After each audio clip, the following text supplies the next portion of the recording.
is another concern video po. Ang sabi niya is Cheryl Ting. Paano ba dapat gawin? Since kasi my younger age, hindi pa ako natatapos. Sana po mapansin at magawa ng vlog. Sa mga babaeng hindi pa nakaranas ng orgasm, yes, meron po talagang ganyan. You're not alone. And there's hope. May mga medications po or devices na makakatulong para makuha mo yung deserve mo na satisfaction. I advise na tapusin niyo po ang videong ito kasi meron akong itatackle na baka isa ka sa case na merong ganito. But before that, alam niyo po, lahat tayo deserve talaga ng healthy and happy sex life. SEX is a basic human function. At ang good sex can even do your mind and body a whole lot of good. Meaning, nakakatulong talaga ito sa atin para sa magandang kalusugan. Yun nga lang, may mga pagkakataon talaga na willing ka nga makipagtalik dun sa partner mo. Ang problema, hindi mo na-achieve yung orgasm na deserve mo. But some sexual issues are more related to your libido. That's called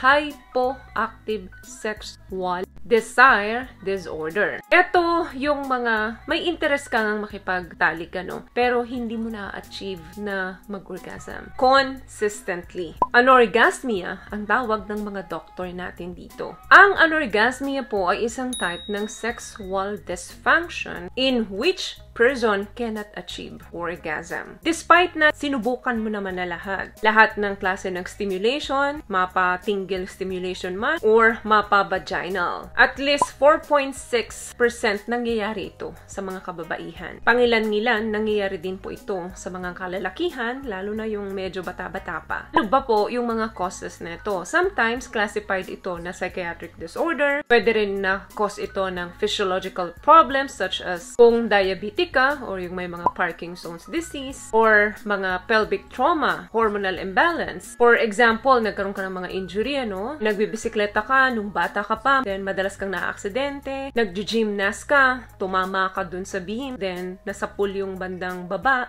may mga spinal cord injury, and a lot more. Better po na kapag ganito, hindi ka talaga nakaranas ever since nung mga orgasm, better na mag-consult po kayo sa inyong mga OB/GYN, and sabihin nyo na meron kayong difficulty na ma-achieve yung orgasm para naman maturuan kayo kung papaano or ano yung mga dapat ninyong gawin. Ang Big O po, hindi talaga madaling ma-achieve yan, ano? Kinakailangan na mag-concentrate ka and mag-focus ka para makatapos ka. Especially sa ating mga babae. Kung ang mga kalalakihan, nagko-concentrate sila para wag agad matapos, sa atin, kabaliktaran yun. Nagko-concentrate tayo para makatapos agad tayo. Kasi hindi lahat na every time nakikipagtalik tayo sa mga partner natin, nakakatapos tayo. Minsan nga, nag-fake na lang tayo, di ba? Aminin nyo yan, girls. Minsan talaga pumapalya, pero hindi naman yun ang importante. As long na nagkakaintindihan kayo at hindi naman kayo nasaktan during make love ninyo, wala namang problema dun. What I love about this product, itong No More Dark Secret ng K-Skin, bukod sa may advanced whitening na siya, na kung saan pwede niyang matulungan na pumuti yung mga singit-singit mo, moisturizing, meron siyang anti-irritation, antibacterial, maintain healthy pH level. Hindi lang pambabae, meron din po tayong pang-lalaki. And bukod sa anorgasmia, meron po talagang mga babaeng hirap talaga makatapos. Especially kung may mga certain medication sila. For example, may mga antidepressants na iniinom or may mga maintenance na tinitake para sa blood pressure, para sa sugar, or sa cholesterol. Hindi po lahat, pero yung iba po naapektuhan talaga nito. Or minsan naman, after menopause, bago lang, so nag-a-adjust pa yung katawan niya, nahihirapan talaga sila makatapos. Possible din sa lifestyle nila. For example, hindi nag-exercise, may bisyo like alak, smoking, ng excessive na. Kung sa tingin nyo po na yung medication, hormonal changes, medical condition ay nakakaapekto na sa buhay pagtatalik ninyo, ay mga healthcare provider po na pwedeng makatulong sa inyo. Yung iba kasi nahihiya na pag-usapan ito or lumapit sa kanilang mga doktor, pakiramdam kasi nila, embarrass yung topic na to. At ang katotohanan po, ang mga healthcare provider,